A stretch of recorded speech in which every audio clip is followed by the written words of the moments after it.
but we'll let them in, but obviously they're going to miss out in the beginning part. Right, basically, firstly, I'm Ryan Thipthorp, the owner of Oceanside Tackle Marine. Obviously, Paul Carter from the East Coast, obviously very lucky to have him here. A man that travels around a lot, obviously around Australia doing boat shows, a lot of business stuff as well, plus obviously international sort of obligations. So to get him here isn't easy, and hence why a lot of tackle stores haven't done it, because it's not that easy. So obviously my relationship obviously with Paul is good, but also very good with Gladiator Tackle, who obviously employed Paul. Talking about Gladiator Tackle, this gentleman here, Neil Batten. Basically, he's obviously been a large part of this. He's the sales manager of Gladiator Tackle, which is obviously Gan Craft importers in Australia. So these guys are based in the East Coast, and also the owner of Gladiator Tackle is Steve Blackmore. So big thanks to him, he's not here now. He's back in the East Coast, sick at the moment. But without these guys, Paul wouldn't be here. So obviously thanks to them. Thanks for your time as well for tonight. Obviously this may not happen for another few years, so obviously it's pretty unique to be here and obviously listen to what Paul's got to say. Who am I? Well, I'm just a bloke who loves fishing pretty much. I wouldn't call myself a squid expert. There is only one person in Australia qualified to do that. His name's Dr. Corey Green, who I spent about 6 months at university with studying these critters.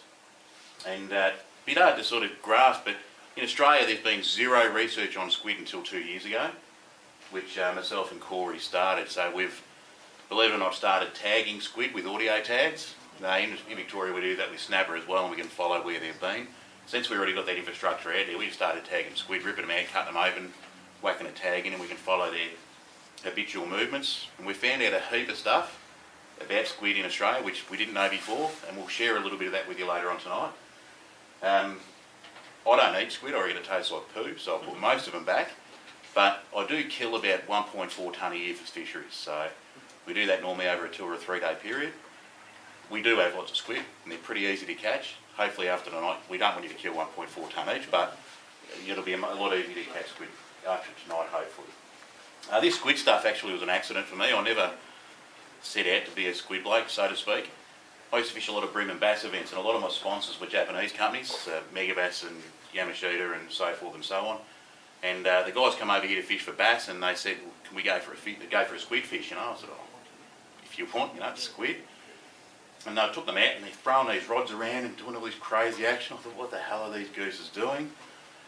And I just thought it was them being stupid. And then 6 months later, the guys from Yamashita come out, we took them out, and they were doing the same thing. 6 months later, the guys from Shimano came out, I took them out, and I just became the guy in Australia who everyone went squid fishing with, and it happened from there. So I have learned a lot from those folks, and they've had a pretty good run of the squid stuff. So up until recently, I was just a garbo who used to go fishing. I'm no scientist or world traveller who just does squid fishing. I did have a full-time job working about 70 hours a week. And as you can see, if I stand side on, I'm a big fan of Macca's and KFC. So I am sponsored by a few companies, predominantly Gan Craft's my main sponsor with Gosen. I do some stuff with Lawrence as well, and a few other companies here and there as well. So tonight's not about branding. Well, about 4 minutes at the end, it is a tackle shop after all, folks. So it's more about the squid, it's not about brands. So let's get into it. A couple of minutes about, now I've got to talk about me. The information we're going to give you tonight is not stuff we've sort of created and just tried to make up on the run. I've spent a lot of time overseas in Japan, both in the business side of things on the squid and on the commercial catching side of the squid, as well as some of the university study I did over there was with squid as well. This was about 6 weeks ago. Excuse me.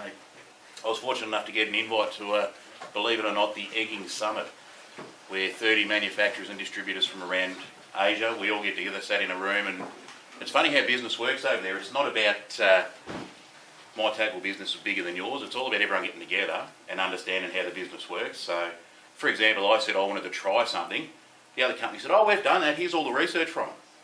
We don't get that sort of stuff here. So it was a pretty awesome scene to sit around and have all the competition helping us out and us helping the competition out. And it works really well. It's an odd mix of business. But 30 of us all sat in a room. We all discussed a lot of different stuff. I had to get up on the stage and speak really bad Japanese. I don't speak Japanese. This bloke behind me is my translator, Kotaro. That went for 3 days just talking about squid. So all that information we get, we try and bring back as quick as we can. We've all got YouTube, we've all got internet, but it's a lot easier to get the information first hand than waiting 6 to 12 months or even 5 years down the track before we start getting all that current information. So now we've got more of a direct link. that information should pass a bit better. That was Osaka. More Osaka. This is a TV show we do in Japan. They're a bit lucky over there. In parts of Asia, they've got a TV channel that runs fishing 24 hours, 7 days a week. It's called Fishing Vision. And this program is a program called Gan's Gangs, which is just all largemouth bass fishing. I do a lot of bass fishing still. Japan's got a massive largemouth bass fishery. It's bigger than the States. And 86% of all their tackle sales are all on bass. So, and Gan Craft's biggest product range is bass lures. It's not squid jigs. Squid jigs is the smallest part of their business. But it is very, very expensive. I mean, you've seen Gan Craft jigs are very expensive for the product they are, and they are a good product, but they have bass lures that range up to $140 a pop. So when you're throwing them at snags in bass fishing with barra and that sort of stuff, you do get a bit nervous. Still a bit more film in this, but young bloke here, actually, Geki, he's the highest paid bass fisherman in Japan. He's worth about $1 million Australian a year, and all he does is go fishing. So it gives you an idea of the money and the size of the industry that they have there on just bass.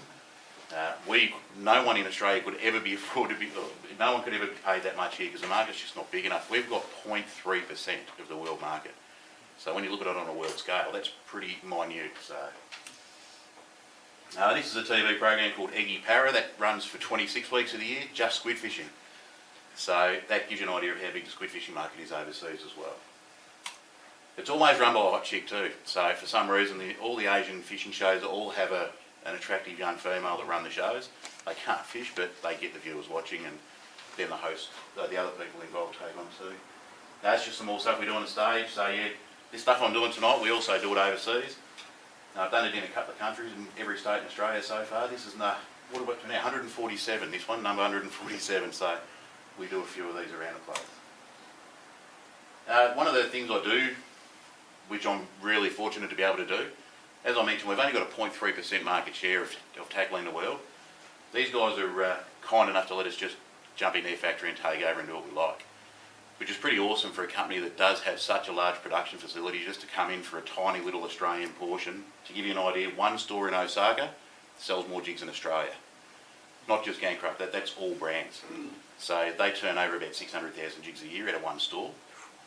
And for us to be able to go in and just design stuff and muck around and make what we like, that's a bass lure we're making there, not a squid jig, but that's pretty cool. So, all right, let's get into squid stuff. I'm had enough of talking about me. The ones on your right, anyone here do any mako fishing? The ones on the right are they're just a common arrow squid. These are the things that after you've spent hours rigging baits and getting everything prepared, these are the things that tear them apart and make a mess of them. They aren't a very nice squid to catch.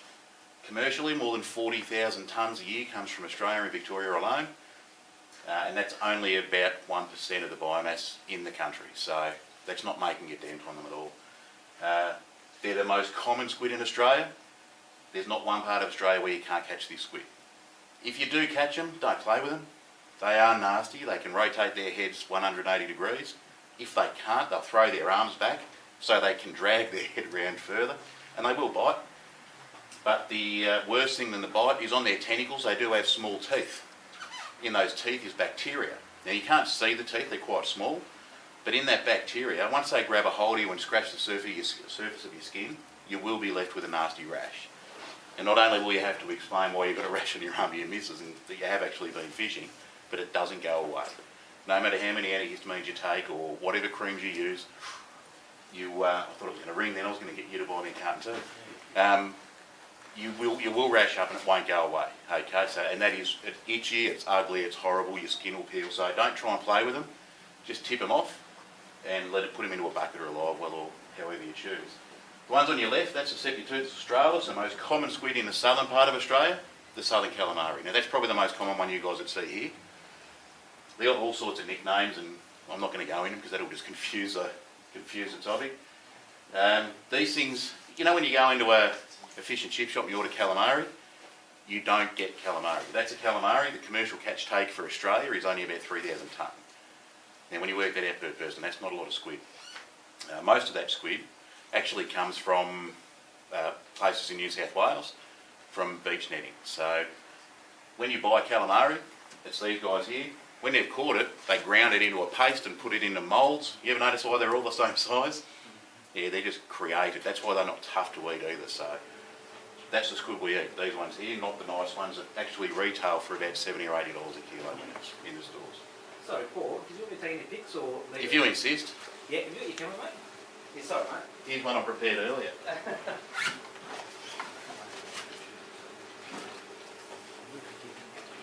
Thanks, mate. Thanks, Rob. Cheers.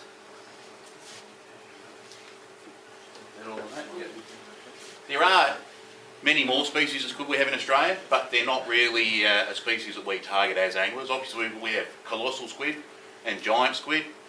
No one here ever wants to catch one of those. I'm sure people have talked about it, but a squid can reach twice its mantle length.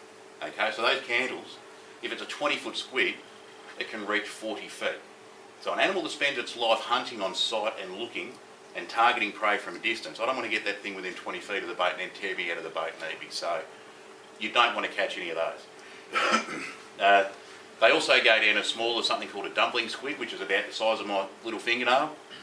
And they're in their millions. There are dumpling squid everywhere. Occasionally people will by accident drag one off the bottom and catch it, so I've caught one on a jig, but they're not eatable. They are actually quite poisonous if you have a dozen or so of them. And 600 odd squid in Australia, but these are the more common ones for us. So eastern states have a squid called the lollyo squid, which is only grows to about yay big, doesn't taste very good, and they're pretty ordinary sort of squid to catch too. They don't play. So from the inside out, anyone seen a squid's brain before? I want you to imagine Krispy Kremes or a donut with a hose shoved up the guts of it. That's what a squid's brain is, a circular shape, and the hose shoved up the guts of that donut is the esophagus. So everything that goes to the stomach has to fit through the brain. Now, millions of years ago when squid first sort of came about, they didn't have a beak.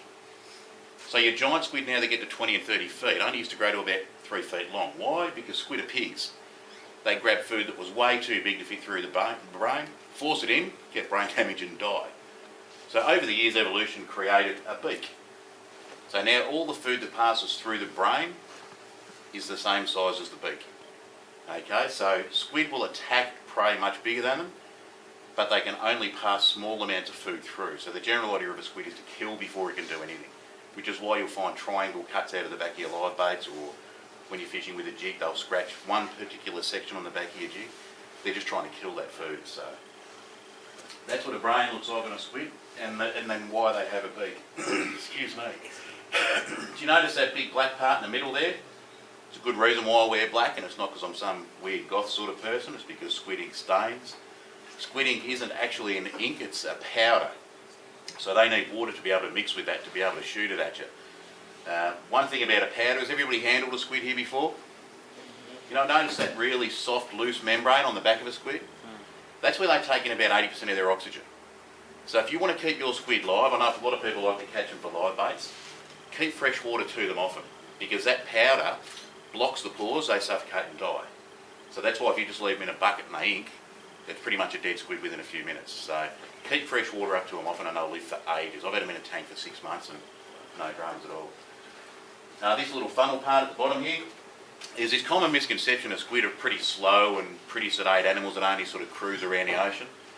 That little funnel there on a 2 kilo squid can pump out about 120 litres of water a minute. So they can move at about the same speed, or at about 50 k's an hour with the same thrust as the Minn Kota motor I've got on the front of my boat, so at about 80 pound of thrust. So they can move quick in short bursts when they want to. They don't like to, they are lazy, but they can. What do I remind you? The gill. You notice there is a gill there, they don't use that much. The gill's more to keep their spermatophores, which is part of their spawning, oxygenised. So the gill can work two ways, in and out. They can pass oxygen out as well as in. So when they take most of the oxygen through the body, it feeds the gill that feeds the spermatophores to keep the spawning cycle happening.